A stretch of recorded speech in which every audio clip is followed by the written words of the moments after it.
الله الرحمن الرحيم الحمد لله رب العالمين والصلاة والسلام على سيد الأنبياء والمرسلين محمد وعلى آله وأصحابه أجمعين أما بعد فقد قال الله تبارك وتعالى في القرآن المجيد أعوذ بالله من الشيطان الرجيم بسم الله الرحمن الرحيم إنا أعطيناك الكوثر فصل لربك وانحر إن شانئك هو الأبتر صدق الله العظيم اللهم صل على محمد وعلى آل محمد وبارك وسلم كما صليت وباركت على إبراهيم وعلى آل إبراهيم إنك حميد مجيد حاضرین گرامی اللہ رب العالمین کا بے پناہ شکر اور احسان ہے مالک کریم نے ایک بار پھر ہم تمام کو اپنی عطا سے اپنی طرف سے خاص کردہ خوشی کا دن یعنی عید کا دن مرحمت فرمایا۔ آج یوم النحر عید الاضحیٰ ہماری زبان میں بقرعید کا دن ہے۔ اللہ رب العالمین نے دو دن خاص بنائے خوشی کے لیے مسلمانوں کے لیے اور ایمان والوں کے لیے، اس میں سے ایک عید الفطر کا اور دوسرے آج عید الاضحیٰ کا دن ہے۔ عید الاضحیٰ کے دن میں ہمیں خوش ہونا چاہیے، اللہ کا شکر ادا کرنا چاہیے، اور ہم سب اس وقت جو بارگاہ عالی میں حاضر ہوئے ہیں وہ اسی مقصد کے تحت حاضر ہوئے ہیں کہ ہم رب کے دربار میں سر جھکا کر کے اور دو گانا ادا کر کے اس بات کا شکر ادا کریں کہ اللہ ہمیں آپ نے یہ دن عطا فرمایا، یہ ہماری خوشی کا دن ہے۔ خوشی کے دنوں میں ہمیں اس بات کا خیال رکھنا چاہیے کہ ہمارے گھر میں چاہے ہم سے، ہمارے بچوں سے، ہمارے بچیوں سے کوئی ایسا کام نہ ہونے پائے خوشی کی وجہ سے، یا ہم اس بات کو خوشی کا دن کہہ کر کے نظر انداز نہ کر دیں کہ جس کی وجہ سے وہ کام، وہ ان کی حرکتیں، وہ ان کا فعل یہ بجائے خوشی کے حلال دن میں حرام کام بن جائے اور گناہ کبیرہ بن جائے۔ اس لیے ہم تمام کو بھی اپنی خوشی کا خیال شریعت کی حد میں رکھنا ہے اور اپنے گھر کے بچے اور بچیوں کا بھی دھیان رکھنا ہے کہ کوئی خوشی کے دن کی آڑ میں، خوشی کا دن کا بہانہ لے کر کے ایسی کوئی حرکت نہ ہو جس سے بات عزت پہ آ جائے، ناموس پہ آ جائے، بات ایمان پہ آ جائے، بات شریعت پہ آ جائے، ایسی کوئی حرکت نہیں ہونی چاہیے۔ عید الاضحیٰ کی نماز عید الفطر کی طرح واجب ہے جو ہم ادا کرنے کے لیے حاضر ہوئے ہیں۔ رب عالی کے دربار میں اس بات کی دعا کریں اور دل سے یہ دعا ہے کہ اللہ تبارک و تعالی ہم تمام کی حاضری کو اور ہم تمام کی عبادت کو اللہ قبول فرمائے اپنے بارگاہ میں، ہم تمام کے لیے آخرت میں نجات کا ذریعہ بنائے اور دنیا میں ہمارے لیے خوشی کا سبب بنائے۔ وقت بالکل قریب ہے، انشاءاللہ وقت جماعت اپنے وقت پہ کھڑی ہو جائے گی 6:15 پہ۔ کچھ ضروری باتیں، تقریباً باتیں آ چکی ہے، مزید کچھ ضروری باتیں آپ سن لیں۔ ایک یہ کہ اب جب نماز پڑھ کے ہم یہاں سے فارغ ہوں گے، اس کے بعد جو سب سے بڑا عمل ہے ان 3 دنوں کے بیچ میں، آج 10 کل 11 اور پرسوں 12، ان 3 دنوں کے بیچ میں جو سب سے عظیم، سب سے بڑا اور سب سے اہم عمل ہے، اللہ کے نزدیک سب سے زیادہ پسندیدہ عمل ہے، وہ ہے احراق الدم یعنی قربانی کرنا۔ ہم تمام نے اپنے اپنے حیثیت سے، اپنی اپنی استطاعت سے قربانی کا انتظام کیا ہے۔ ہم اس قربانی کو اللہ کے دربار میں پیش کریں گے اور اللہ کے لیے اپنے دل کو اور اپنی محبت کو اخلاص کے ساتھ پیش کریں گے تاکہ اللہ ہمارے اس عمل کو اور اس کام کو قبول فرما لے۔ چونکہ اللہ نے صاف صاف فرما دیا کہ دیکھو جو تم دنیا میں کرتے ہو لن ینال اللہ لحومها ولا دماؤها، اس سے اللہ کو کوئی لینا دینا نہیں ہے۔ تم خود لاؤ گے خرید کے اپنی پسند کے اعتبار سے، پھر اس کو ذبح کرو گے اور پھر اس کو تم ہی کھاؤ گے، تم ہی پیو گے، اللہ کو کوئی لینا دینا نہیں ہے۔ اللہ کا مطلب یہ ہے کہ ولکن ینال التقوی، اگر دل سے لائے ہو، اللہ کی رضا کے لیے لائے ہو، اللہ کی خوشی کے لیے لائے ہو تو یہ قابل قبول ہے۔ کل میں نے قربانی کی تعریف آپ کو بتائی تھی کہ قربانی کیا ہے؟ مخصوص دنوں میں، یعنی آج کل پرسوں صرف 3 دن میں، مخصوص دنوں میں مخصوص جانور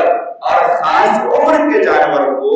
اللہ کی رضا کے لیے قربانی کرنا، اللہ کے نام پر قربانی کرنا، بسم اللہ اللہ اکبر پڑھ کر کے قربانی کرنا، اس کا نام قربانی ہے۔ اور اگر ہم نے اس کی روح کو نہیں سمجھا، اس کی حقیقت کو نہیں سمجھا تو پھر ہماری قربانی درست نہیں ہوگی۔ تو ہم اللہ کے لیے قربانی کو کریں، خوش ہو کر کے کریں، اللہ ہماری قربانیوں کو قبول فرمائے۔